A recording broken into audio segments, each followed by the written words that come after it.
The institute where I conduct most of my research was founded by the Apollo 14 astronaut Edgar Mitchell, who was an MIT-trained engineer and a Navy pilot, and the sixth man to walk on the moon. He's also one of 6 surviving individuals who have been further from our planet than any other human being has in the history of humanity. And so his trip to the moon, of course, was an awesome journey, but it was the trip home that really changed the rest of his life. And as Edgar puts it, he is in the space capsule, and he's lucky enough to have the window seat. And the capsule is rotating every 2 minutes, a full rotation, and he's viewing the Earth, the sun, the moon, and the stars.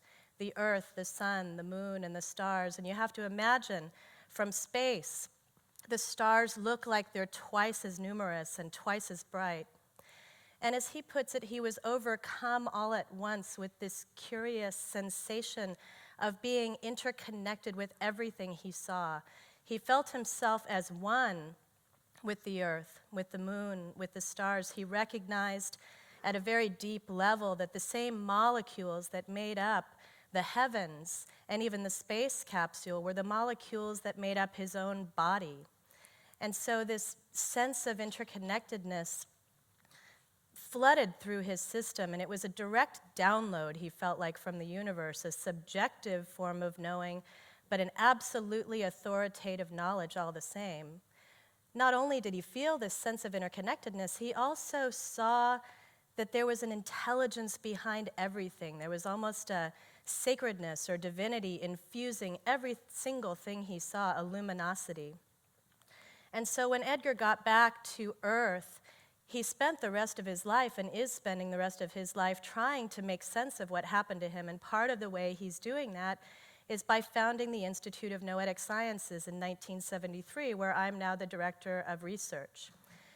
So Edgar's not the first person on the planet to have had this experience, of course. There have been people throughout millennia who have recorded experiences like this, repeated experiences, actually thousands and thousands of people, and they have given birth to some of the world's greatest religions. So for example, Buddhism, this is Nagarjuna, who was one of the Buddhist philosophers in the 15th century. Buddhism has a concept called the concept of dependent origination, which is where there are no materials, there is no thing that exists independently from other things. Everything is a nested set of relationships. There may be sort of provisional boundaries between you and I, between things, but they're not solid, they're temporary, they're effervescent, whereas this interconnectedness is what stays. In one of the Buddhist Dharma Sutras, there is a beautiful metaphor called Indras Web or Indras net. And it's kind of like a spider web, except that it goes off in 3 dimensions infinitely through the universe. These golden or silver threads that interconnect every single being and every single event that's ever happened. And if you look more closely at Indra's net, what you see are these little luminescent jewels at each junction, and each one of those can represent a person or an individual consciousness or even a cell or an atom. And when you see the image or the light that shines in one, whenever it changes, it's echoed throughout the rest of the web and every other individual consciousness. In Hindu tradition, there's a beautiful doctrine called the Honey Doctrine, which says that the earth, the being of the earth is like honey, and all of our beings are like honey. And the being of the earth absorbs us into itself, and we absorb the being of the earth and the universe into us. It's the essence, the milk of existence. And because of this sort of sticky interconnection, when I know one thing, I know everything. When I speak to one person, I speak to everyone. When I touch this table, I'm also touching the sun. And it's not only that there's an interconnection, it's also that there's a luminosity that animates every single one of us, all beings on the planet, just like sunshine shining through honey.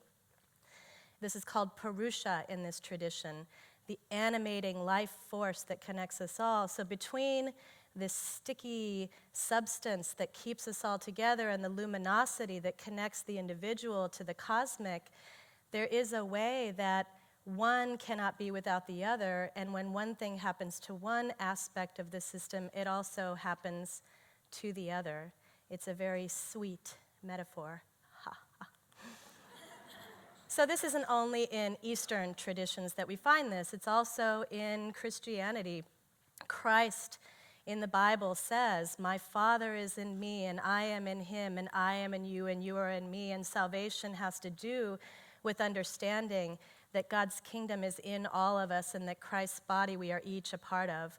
It appears in Judaism, in Islam, and in the world's indigenous traditions, which actually don't make a very big deal out of it because they believe it's absolutely common sense that we're all interconnected.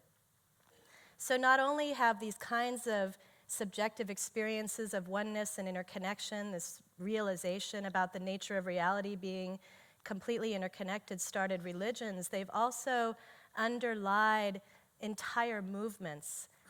Martin Luther King says, in a real sense, all life is interrelated. Whatever affects one directly affects all indirectly. We're tied into a network of mutuality, a single garment of destiny. And so that when injustice is done to one, it's done to everyone. This kind of realization has also been something that underlied civil rights movements, but also human rights movements. And so this is a Nobel Peace Prize winner, Albert Schweitzer, who was one of the first anti-war, anti-nuclear activists and was someone who built hospitals and worked in Africa and made his life about altruism.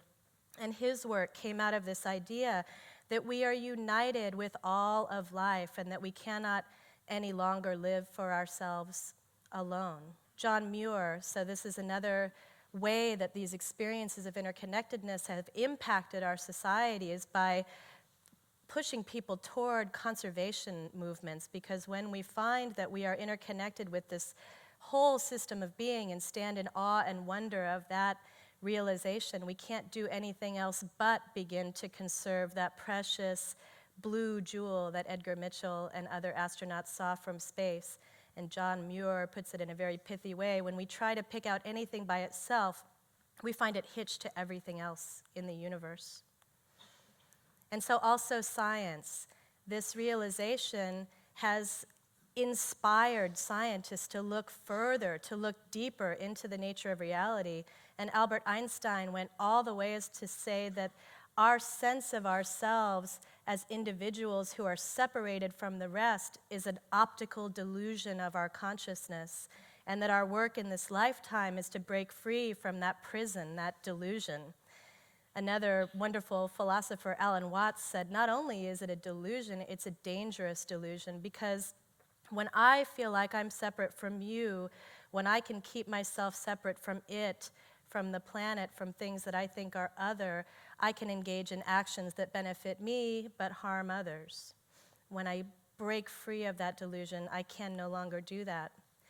And so science now is a way that we are increasingly relying on more and more instead of religion, or in addition to religion, to understanding the nature of reality and what things are really like and what our potential is. And so I'm engaged in a scientific effort to look into this phenomenon of interconnectedness. Is it true that we are, in fact, interconnected, not only at a subjective level, but maybe at an objective or a physical level? Are we more I, or are we more we, or are we both? Is there any way to investigate this paradox that makes sense in the natural world? And so first I'll start with telling you a little bit about what science is telling us about just the interconnection in our own bodies. For a long time, there was an emphasis on little individual parts of our body that were responsible for certain things. So if I was thirsty, it was a small part of my brain that was thirsty, or if I see a snake in my pathway, it's in the snake section of my brain. It turns out that our brains and our bodies are these distributed networks of holistic responses to the world around us, and no one part functions much without the other part. There's a diversity in our cells, for example, skin cells, gut cells, lung cells, brain cells, that can't really work without one another. It's like a symphony of life, and this is how we are now starting to look at the body and the brain as a whole system that must be addressed together. Now, another interesting thing is we're realizing now that we have thousands of other creatures that actually live in and on us. Microbes, fungi, all these little guys. So when we say we are a we, it's not just the royal we anymore. It's quite literal, the microbial we, you might say. Also, our DNA, we're finding now, doesn't actually, it's not a blueprint for who we become. It's not a destiny or a determined way that we'll emerge. What we're finding now is that for the most part, genes are expressed in an experience-dependent fashion. They are expressed in response to how we interact with the world around us, and in particular, many of our psychological traits and our personality traits are developed as an interaction between our genes and thousands of micro interactions we have with our caregivers as we're growing from being infants to children, but also in our adult lives. So who we are is absolutely determined by not just our genetic code, but every single person and situation that we interact with throughout our lives, particularly when those are repeated. Social psychology is finding that we are more socially mediated than we ever knew we were. There's contagiousness of happiness. There's contagion of obesity. As Malcolm Gladwell said, there are contagions of ideas, epidemics of ideas. And the new social science is starting to show us that when we're in a room with other people, so much of what's happening in our bodies, in our brains, in our thoughts, in our beliefs, and what we have perceived to be our free will is actually this complex mediational process that we're in with other people in the room. There's also some very interesting research happening now in social media where you can actually track the way that ideas make their way out into the world, kind of like watching migrational patterns. And so all of that is maybe what you could call traditional science. It's looking into more and more the ways that we are socially interconnected. What we're engaged in at the Institute of Noetic Sciences takes it one step further, where we're not only looking at how people are connected through traditional ways of knowing through the five senses, but also beyond that. Is there a way that we're interconnected that isn't through traditional connection? And so what we do in one set of experiments, for example, is we get a pair of people and we separate them. We take one person to a sender's chamber where they sit in front of a closed circuit television or now an internet live stream, and they're shown their partner on the screen off and on. Now the sender might be hooked up to autonomic measures or brainwave measures as well. But then we escort the receiver to a 2,000-pound electromagnetically shielded steel box. So they are sitting there protected from any influence, including that their partner might send on a traditional level. And so here we are having the sender shown the image of the person, and when they're shown the image of the person who's the receiver, they're asked to direct all their attention and intention toward that person. When the person goes off the screen, they're asked to remove their intention and attention from that person.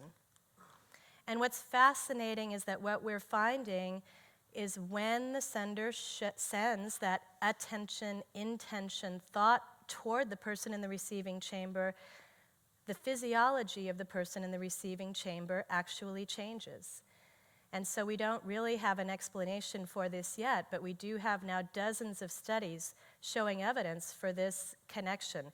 This is a slide from a different laboratory looking at how the brain reacts to a light flash, and what you see across the top is right in the middle, the sender has a light flash and their brain has a major reaction to that light flash, but you'll also see that their partner below has a little echo of that light flash. And so we haven't explained this yet, but it is very enticing information about how we might be interconnected. These experiments were pioneered by Marilyn Schlitz and others at the Institute of Noetic Sciences. We did an experiment where we brought in cancer patients and their partners and asked their partners to learn a compassionate intention intervention that was based on Tibetan practices. And after the training, what we found is that their connection at a distance, again, was increased.